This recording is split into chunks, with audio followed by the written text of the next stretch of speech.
Ma'am, welcome to our office. Thank you. বান্দির বাচ্চারা, আমি অনেক খুশি হয়েছি। বান্দির বাচ্চারা, তোমার সব ছোট লোকের বাচ্চারা এত বড় সব। What is this? আপনি আমাদের একটা কথা বলবেন না, আর একটা কথা বলবেন না। কেন কথা বলবো না? আপনাদের সাহস হয় কিভাবে এরকম একটা মুরব্বী মানুষের গায়ে আপনারা সবাই মিলে হাত তুলছেন? এই ছোট লোকের বাচ্চা বেয়াদব কোথাকার! মায়ের বয়সী একটা মানুষের গায়ে হাত তুলতে আপনার গায়ে লাগছে না? কোন সাহসে ওনার গায়ে হাত তুলতে চান? ম্যাম, আপনি কি পাগল হয়ে গেছেন? আপনার মাথা কি ঠিক আছে? আপনি সামান্য একটা ফকিনের বাচ্চার সাথে আমার মার তুলনা দিচ্ছেন। কোথায় আমার মার, কোথায় এই ফকিনের বাচ্চা? এই ফকিনের বাচ্চা কি করে আপনি জানেন? এই ফকিনের বাচ্চা আমাদের অফিসে ভাত রান্না করে, আমরা যদি চা খেতে চাই চায়ে গিয়ে দেয়, থাল বাসন ঘষা মাজা করে। এই ফকিনের বাচ্চার সাথে আমার মার তুলনা কেন দেন আপনি? হ্যাঁ ম্যাডাম, এই বুয়ার বাচ্চার এত বড় সাহস, এই বুয়ার বাচ্চা কিনা আপনাকে ওয়েলকাম জানাচ্ছে। কেন ওয়েলকাম জানানোর জন্য আমরা অফিসের কর্মকর্তা আছি, আমরা ওয়েলকাম জানাবো। ও কিসের জন্য আপনি ওয়েলকাম জানাবে বলুন? হ্যাঁ ম্যাডাম, তাই তো ঠিক বলেছে, আর ঠিক কাজটি করেছে। আপনি একটা শিক্ষিত মানুষে, আপনার উচিত দেখে আমি বাঁচি না, সামান্য একটা বুয়া, তার পক্ষে আপনি কথা বলতেছেন কেন? আমরা সিনিয়র পার্সন, আমাদের একটা রয়্যালটি আছে না? অফকোর্স, আমার মনে হচ্ছে ম্যাডামের মাথাটা লট আউট হচ্ছে। লট আউট যদি নাই হইলো, তাহলে বুয়ার বাচ্চাকে বুকে টেনে নিয়েছে। আমরা দামি দামি অফিসার আছি, আমাদের অপমান করছে, তুচ্ছ করছে। ম্যাডাম আপনি চলেন। আমার মনে হচ্ছে বিদেশে আসতে আপনি পেলেনে মাথা একটা চক্কর খেয়েছিল, বেরিয়েছিল আপনার মাথার সমস্যা। আমি পাবনা নিয়ে যাবো, পাবনা নিয়ে আপনি চিকিৎসা করবো। চুপ করুন। মাথা আমার নষ্ট হয়নি, মাথা আপনাদের নষ্ট হয়েছে। সেজন্যই তো মুরব্বী মানুষের সাথে এমন আচরণ করছেন। আর বারবার যে আপনারা বুয়ার বাচ্চা করছেন, উনি বুয়া হতে পারে, উনি কি মানুষ না? মানুষ হয়ে মানুষকে কিভাবে সম্মান করতে হয় সেটা কি আপনারা জানেন না? উনি বুয়া হলে উনি কিন্তু মানুষ। কিভাবে আপনারা ওনার সাথে এই ধরনের আচরণ করেন? আপনাদের ভিতরে তো ন্যূনতম ম্যানার্স নেই। এক একজন শুধু বড় বড় ডিগ্রি অর্জন করেছেন ঠিকই, কিন্তু আপনাদের ভিতরে ভদ্রতা বলতে কিছু নেই।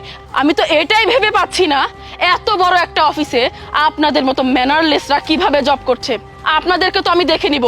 আজকের পর থেকে মানুষকে সম্মান দিয়ে কথা বলবেন, আর যদি তা না করেছেন বিকল্প ব্যবস্থা আমি করব। ও মাই গড, আপনি ম্যাডামের কি করছেন? আপনার ব্যবহার তো আমার মাথায় ধরছে না। আমি এখন কি করবো একটা সিনিয়র অফিসার হয়ে? আর আপনি নতুন এসে আপনি একটা সামান্য বুয়ার বিষয় নিয়ে আমাদের সিনিয়র পার্সনদের সাথে কিভাবে কথা বলতে হয়, আপনি সেটাও কি ভুলে গেছেন নাকি? হ্যাঁ রফিক সাহেব, আপনি ঠিক কথাই বলেছেন। আমি বুঝলাম না, ম্যাডাম আজকে নতুন আমাদের কোম্পানি জয়েন করলো, আমাদের কাজ বাজ নিয়ে কথা বলবে, তা না একটা বুয়ার পিছনে পড়ে রয়েছে। What is this? বিষয়টা কি আমি কিছু বুঝতেছি না। আহা ম্যাডাম, আপনি কিছু বুঝতে পারছেন না? আমি আপনাকে বুঝিয়ে বলছি। আমাদের নতুন ম্যাডামের মাথাটা মনে হয় ফকিন্নির বাচ্চাটা খেয়ে নিয়েছে। এর জন্য ফকিন্নির বাচ্চার উপরে এত দরদ ম্যাডামের উতলিয়ে পড়ছে। কিসের জন্য ম্যাডাম? ও বুঝতে পেরেছি, আপনি হয়তো গরিব দুঃখীকে একটু বেশি ভালোবাসেন, তাই না? ভালোবাসা ঠিক আছে, কিন্তু এত ভালোবাসলে তো চলবে না, যার কারণে উনি আপনাকে ওয়েলকাম জানাবে। আরে স্যার ম্যাম, এদের সাথে পাগল হয়ে আমাদের কোনো লাভ নেই। ম্যামের মাথাটাই বুয়ার বাচ্চা খেয়ে ফেলছে। আমরা একটা কাজ করি, এই বুয়ার বাচ্চাকে এখান থেকে মেরে দূরে পাঠিয়ে দেই, তাই তো সব ঝামেলা সমাধান হয়ে যাইব। ফকিন্নির বাচ্চাকে ধরেন আপনারা। হাত ছড়ান। আর একটা বার বাড়াবাড়ি করবেন তো আমার থেকে খারাপ কেউ হবে না। আপনারা জানেন আপনারা কার সাথে খারাপ ব্যবহার করছেন? আমরা তো জানি একটা বুয়ার বাচ্চার সাথে। না, বাচ্চা উনি বুয়া না, উনি আমার মা। মা? হোয়াট মা? একটা সামান্য বুয়া আপনার মতো অফিসারের একটা মা হয় কি করে? কেন হতে পারবে না? সমস্যাটা কোথায়? কোথায় লেখা আছে যে কোনো অফিসারের মা বুয়া হতে পারবে না বা গরিব হতে পারবে না? কোনো খাতায় লেখা আছে? কোনো বইয়ে লেখা আছে? নেই তো। শুনুন, আমাদের একটা পাস্ট আছে যেটা আপনারা জানেন না। আমি আপনাদেরকে সবকিছু বলছি।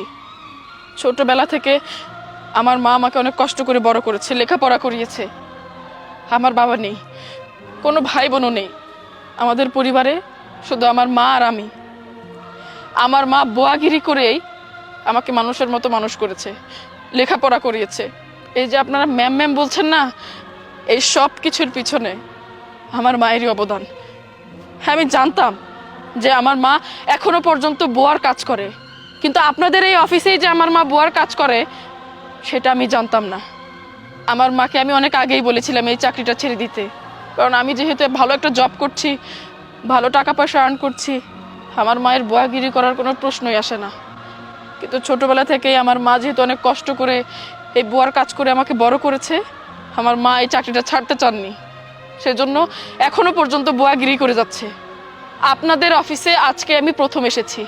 আমি যদি জানতাম আমার মা আপনাদের অফিসেই চাকরি করে, আমি এই অফিসে পা রাখার আগেই আমার মাকে হয়তো বা বাড়িতে রেখে দিতাম।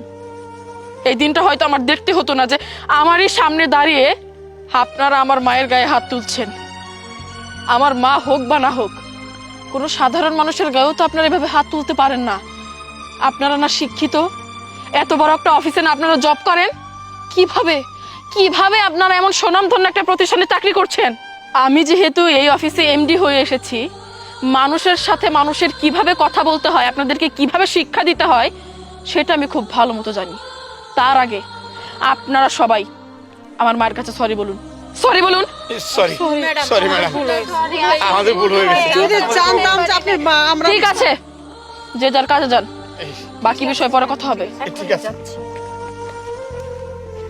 মা, তোমাকে আমি বারবার বলেছিলাম বুয়াগিরির কাজ করার দরকার নেই, তোমার এখন কিসের অভাব? সারা জীবন কত কষ্ট করে আমাকে লেখাপড়া করে মানুষের মতো মানুষ করে বড় করেছো। আমি এখন ভালো একটা জব করছি, ভালো টাকা আর্ন করছি, কোনো দিক থেকে কোনো কিছুর অভাব নেই। এখন কেন তোমার এই বুয়ার কাজ করতে হবে? কেন তোমার এই স্মৃতি নিয়ে থাকতে হবে? মানেটা কি এগুলোর? তুমি যদি আমার কথা শুনতে, আজকে এই দিনটা দেখতে হতো, মানুষের মার খেতে হতো তোমার। ওমা, অনেক দিনের অভ্যাস তো, তাই ছাড়তে পারি নাই।